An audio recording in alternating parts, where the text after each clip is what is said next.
Hey guys, welcome back to World of Warships. Today we're taking a look at the Cassard. Finally, this line has been released out of early access, and all of you can grind towards this ship. And I think it's a pretty solid destroyer. Cassard here at tier 10 being a bit of a hybrid French DD, not just a pure gunboat like the Kleber line is here. These torpedoes are immensely powerful, dealing the most alpha damage in the game as far as Torps go, at least out to 7 kilometers. The range is much further, thankfully, allowing us to be relatively flexible, but the damage drops off after 7 kilometers. You're not getting that full damage out to 13.5 kilometers. And that's probably a good thing, otherwise this ship would be kind of just overpowered.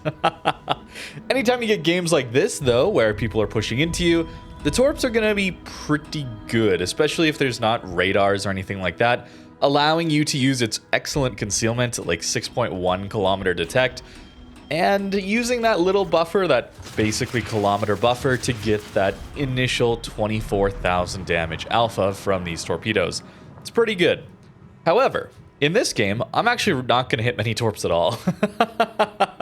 Really, this is the perfect opportunity, and I'm just going to miss everything. We have 2 games here to show you. A game where I should hit mostly Torps, and then we do mostly gun damage, and the second game where it should be gun damage, but we're only hitting torpedoes. It's a hybrid, and it's pretty good at that role, allowing you to have decent firepower with these main guns to impact caps, go after destroyers, and not feel like you're massively outgunned, like maybe you would in a Shimakaze, for example. This ship is pretty solid. Doesn't have the best DPM, but you do have a few key advantages here, namely being French saturation, helping you stay alive and tank more damage. Your HP pool is actually pretty decent as well, 24,500 here. I believe I'm running survivability expert though, so not the 30k HP we see on some of these really high tanky destroyers at tier 10. But you get Marceau guns that are all right. They're a little bit less floaty than Marceau, I've noticed, which is nice, but you only have 3 turrets instead of 4, and crucially, your firing angles are pretty bad. Notice that firing that front turret while we're kiting away like this, you gotta show a lot of broadside, and that's not really what we want to be doing. I think a good strategy to use here with the Cassard involves just firing your rear 2 turrets, where you can stay perfectly angled and get most of your DPM online. It makes you a very difficult target to hit. We have a decent rudder shift here, and more importantly, we have a 30% engine boost. This ship is really slow without this engine boost. Don't think it's like a Marceau or a Kleber where you're flying around the map all of the time. But this 30% engine boost gives you a ton of engine power to do some slow speed juking, as well as getting you a decent top speed as well. So anytime you're taking these fights with destroyers or even just open water gunboating like this, try to do it with that engine boost available. I had used it earlier to avoid some of the torpedoes from the black, which are very stealthy and very slow. They kind of just surprised me, so I used my engine boost, and I think that was a good idea to not eat some torpedo damage. We don't have a smoke here, and that's a bit of a problem. No heal either, so I think Cassard will be a hard line to play. That was generally my thoughts when this line came to early access. It's not an easy destroyer line to play, but I don't think it's bad necessarily.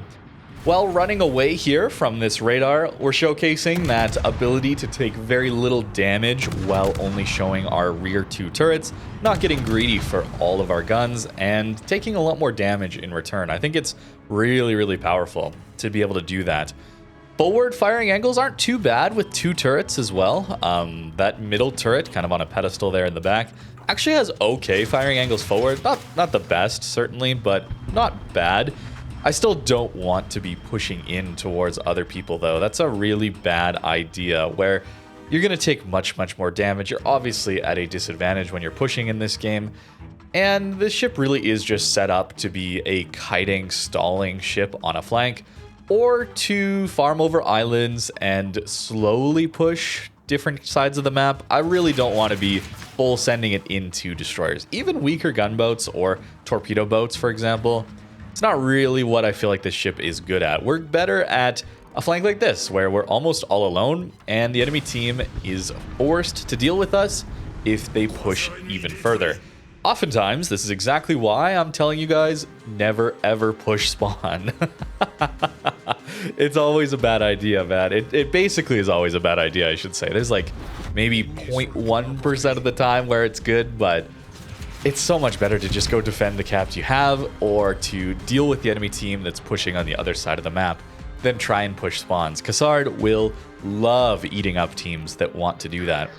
We've pushed back towards C. I'm still a little worried about the Destroyer as well as the Piemonte here, but I haven't seen them in a very long time, so I think we're okay to take this cap back and get a little bit of spotting. However, we don't have to be the one spotting here, as our Giga Chad Minotaur here is pushed out in front of a Cerberus, Worcester, and a Ushikov. And he lives, takes out the Cerberus.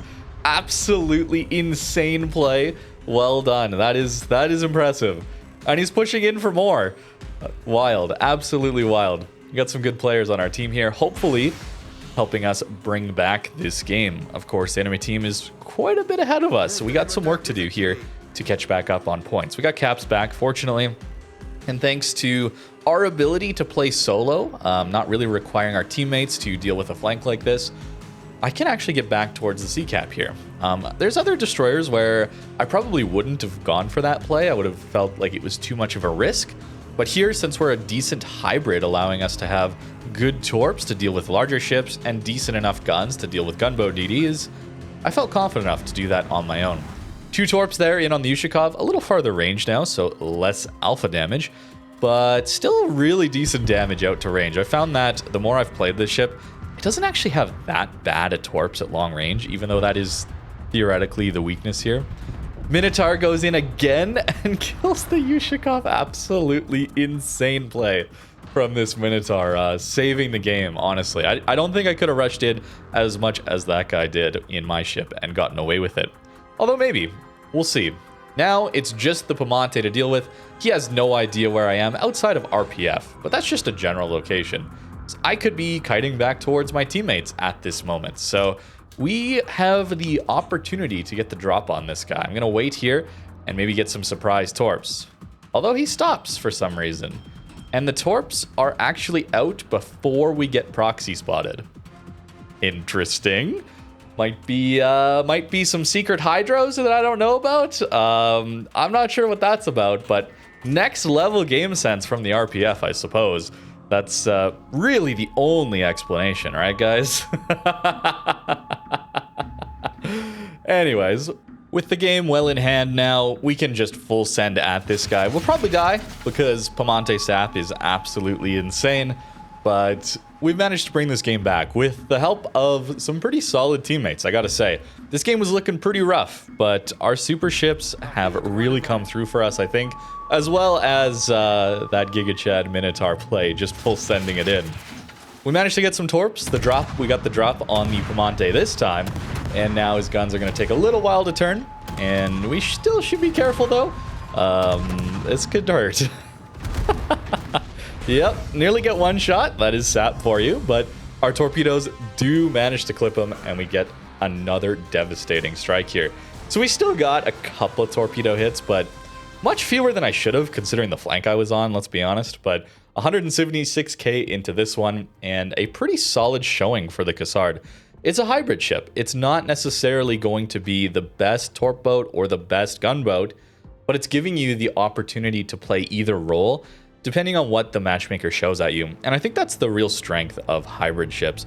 You're not so bottlenecked into one playstyle that your games are either given to you like the best match in the world, or they're game ruining on matchmaker, right? I think that's really, really important and makes these ships generally more enjoyable to play for me. Pushing in here, we do get hydroed. We know that's going to be a Sherman based on this matchmaker, and look at all these DDs, guys. And we're not going to get much gun damage in this one, surprisingly.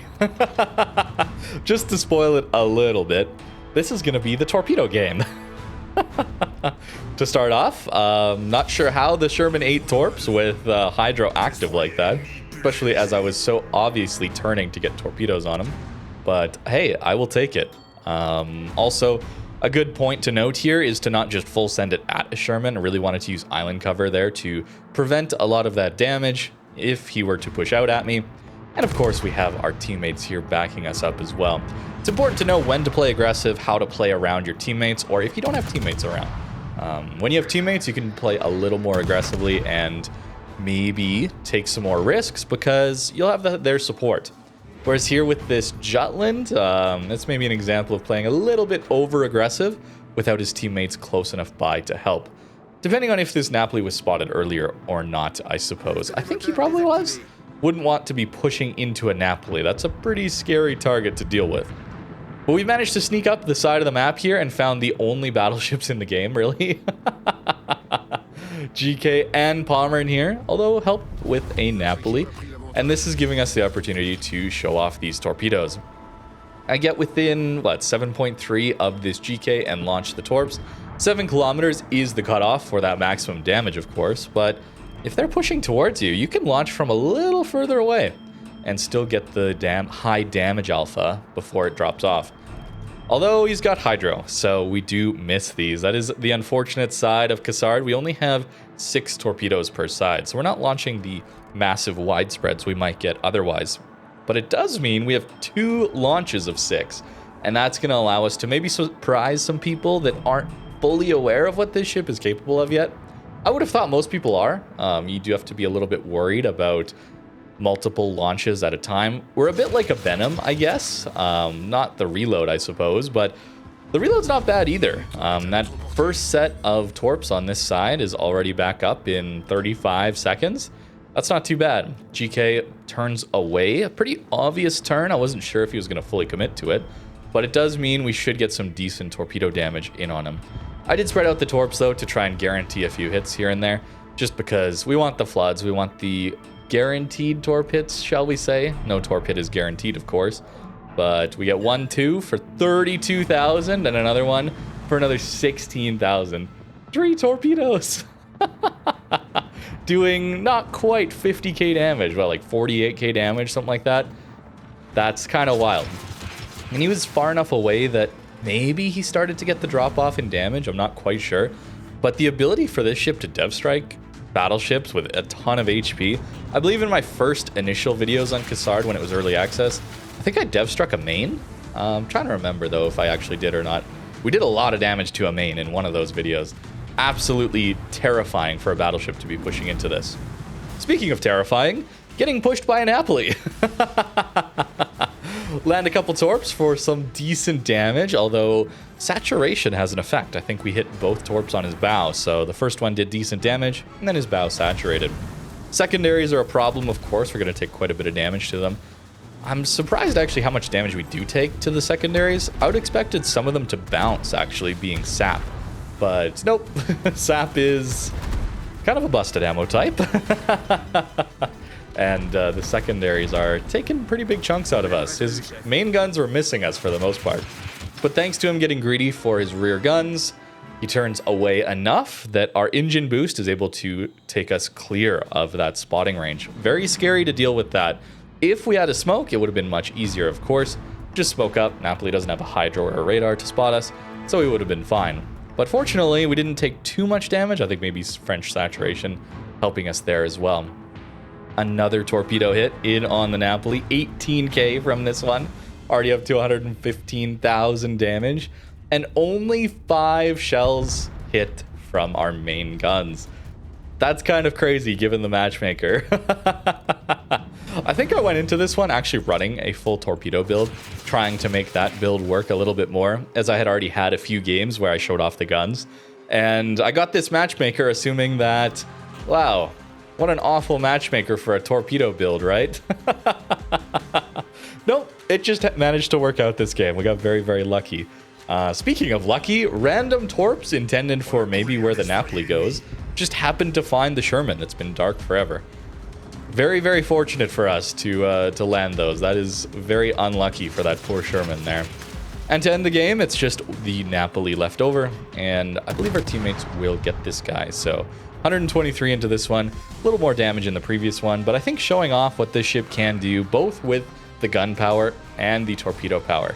It's nice to have a hybrid French DD, and I think this is a pretty solid tier 10 ship. Nowhere near meta-defining overpowered ship, but I think that's a good thing. It is interesting to play though. These torpedoes are very fun to play with, given how massive the alpha damage is, at least at closer ranges. As for the build that I was running here, pretty standard hybrid setup, I guess we'll say.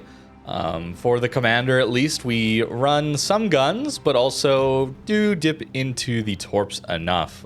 Getting the torp reload down to 91 seconds is pretty insane considering that alpha damage. At least out to 7 kilometers, that alpha damage. Otherwise, we do want concealment. 6.1 detect is very nice. Survivability expert giving us up to 24,500. You do need that HP since there's really not much helping you stay alive other than the engine boost, I guess, and then the baked in French saturation. So pretty difficult there to play as maybe a full gunboat all the time. But you could also run that. Main battery stuff, fearless brawler even. Could be good to buff these guns even further, but I like the more hybrid role. If I'm going to play a full gunboat French DD, I'll just play a Kleber or maybe a Marceau if you have that ship. As for these upgrades, I think it's really interesting to have a ship like this that's a hybrid where the commander you can just set like this, and then if you want to play more torp focused, you run torp build on your upgrades. If you want to play more gun focused, you just run guns, and that way you're not spending doubloons every time.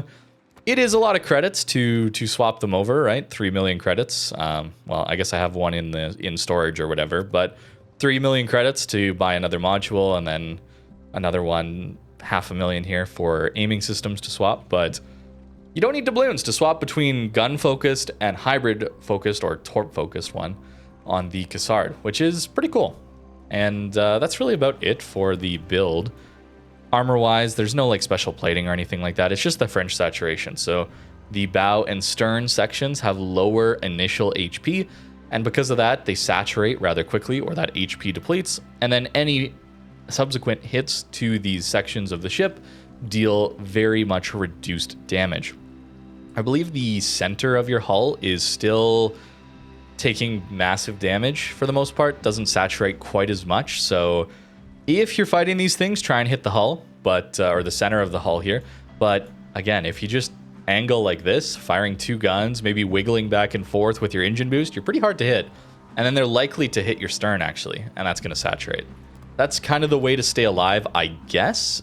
Now, I didn't really mention it in this video, but this ship fighting carriers is a bit of a nightmare. I don't just want to complain about carriers all the time, because I think that makes for bad video content, but I could complain about carriers all the time. Trust me.